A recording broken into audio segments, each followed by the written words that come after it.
What's up guys, Zach here and you're watching Westside Pickleball. Today we're coming at you with another giveaway and first impressions review with the brand new Pop and Frost paddle from Pickle Poppers. I get really excited when I see new pickleball paddle brands coming onto the scene because that means they're gonna bring something new, something fresh, and hopefully something that shakes up the industry. Like I said, I am doing another giveaway, so if you want more details on that, make sure you stick around till the end of the video. But without further ado, let's dive right in. The Pop and Frost is gonna be a Gen 2 thermoformed elongated paddle. It's gonna have a lot of your standard measurements and weights. It's gonna be the 16.5 by 7.5. It's gonna have T700 raw carbon fiber, that 5.5 inch handle that everybody knows and loves. So very familiar paddle, very familiar shape. Now you may be thinking, well, why on earth is this a Gen 2 paddle? Aren't we like already on Gen 4 coming on to like Gen 5 pretty much next year? Well, that's exactly what I thought until I actually got my hands on it and started playing with it. Now I've never played with a paddle tech, but from what all the reviewers have said about paddle techs, I imagine this is what a paddle tech bantam plays like. Granted, this is a 16 millimeter, but it's got a lot of the qualities that I hear a lot of people talk about when it comes to paddle tech paddles. It feels very well built, very sturdy. It feels like one solid piece. It doesn't feel like anything's gonna come loose or break.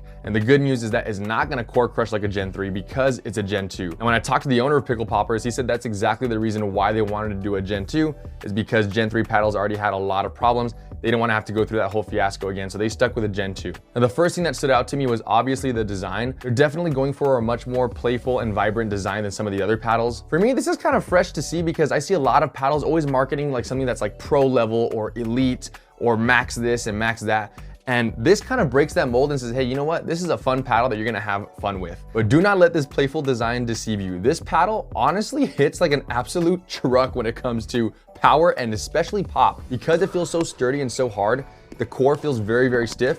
The pop on this paddle is phenomenal. The sweet spot is gonna be a little bit smaller like some of the other paddle techs that other people have talked about, but when you do hit that center, it really does fly off the face of this paddle. There's just no time wasted sitting on the face of this. The ball just wants to get off the face as soon as possible. Now, because of that, a lot of your shots are gonna be much more linear. They're not gonna dip over the net. It's not gonna have insane amount of spin. Even though it does have this classic T700 raw carbon fiber, it allows it to grab the ball just enough for you to get some spin on your shots, but it's not gonna be anything like a Gen 4. And for some people, this is very attractive. People like very poppy paddles. They like poppy paddles when they're at the line, when they're playing in hands battles and they're really getting into it, getting aggressive. They want that ball coming off the face as fast as possible to give their opponents the least amount of reaction time. So if this is you, this paddle is gonna do just that and more. They were able to achieve a max score on their PB core of 0.44. I know that by like next year, the standard is gonna be 0.43. So that means this paddle is not gonna be tournament legal by next year. I forget the month when it was. So if you wanna get your hands on this and enjoy it in a tournament, you better do so now. But going back to the power, this paddle is very predictable. When I was hitting my drives, I knew where the ball was gonna go. And like I said, it was very linear. So I didn't expect it to do anything crazy. I just expected it to hit the ball hard. That's exactly what it was doing. The best way I can describe this paddle is that it just gets the job done. It's got some very strong put away power. It's got that high pop when you're at the kitchen line. And even though I haven't been playing pickleball for 2-3 years, it's changed a lot just within this year of 2025. So this really kind of takes me back to some of the older generation paddles, even like some of the Gen 3 paddles where you just know that the paddle's gonna hit hard and it's gonna have that really classic smacking noise from a very solid Gen 2 core. Now I am glad that they went with a 16 millimeter because I think if it was anything less than a 16 millimeter, then the paddle would really be poppy and you would really start to suffer in control. And that's what this paddle already suffers a little bit, is in control. I had to weight the Pop and Frost on the bottom two corners at 4 and 10 o'clock, and then just above 3 and 9 o'clock. It's almost very similar to the Boomstik location of their MOI tuning weights. This was able to open up my sweet spot just a little bit more. So even though it has some very good qualities from the paddle techs like high pop and power,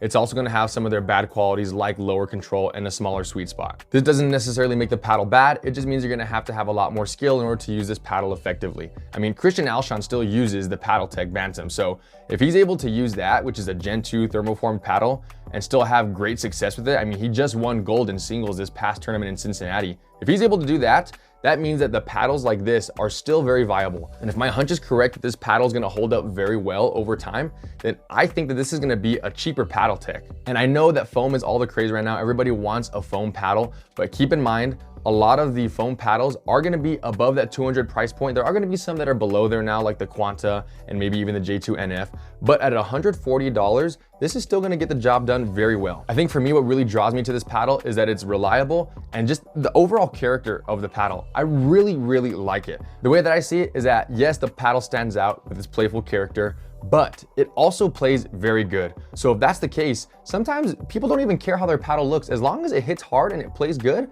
then design can be just about whatever. I mean, the Honolulu J2NF series, I mean, those paddles designs are pretty outdated, but people still love to play them because they play good. And in the same regard, even if you do or do not like the designs of this paddle, it's still gonna play very good. I think this paddle is also going to attract people that do not like the way that Gen 4 foam feels. They just like the solid hitting feel of a Gen 2 or Gen 3 style paddle. This is going to be a very, very viable option to play with. I know for me personally, I'm not the biggest fan of the way that foam feels overall, and I definitely prefer the way that a Gen 3 paddle feels. And so in this case, a Gen 2 is not really far off from a Gen 3.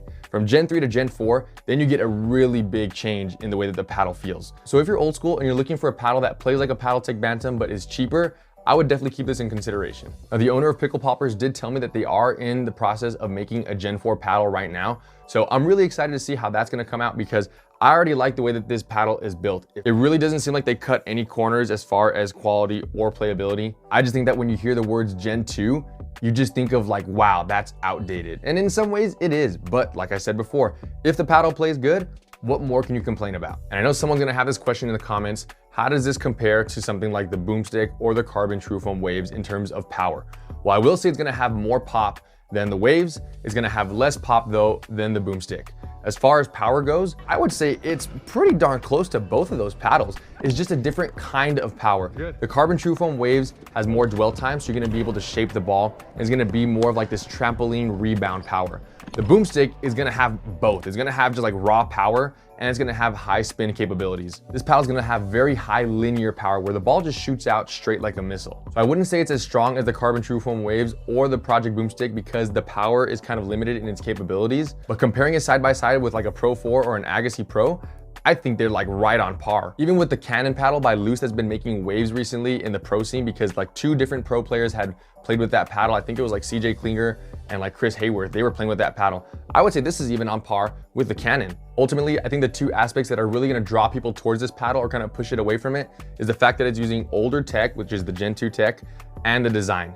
If you like the design and you like older tech, I would buy this paddle. It's only $140, and that's cheaper than most paddles on the market right now that are power paddles.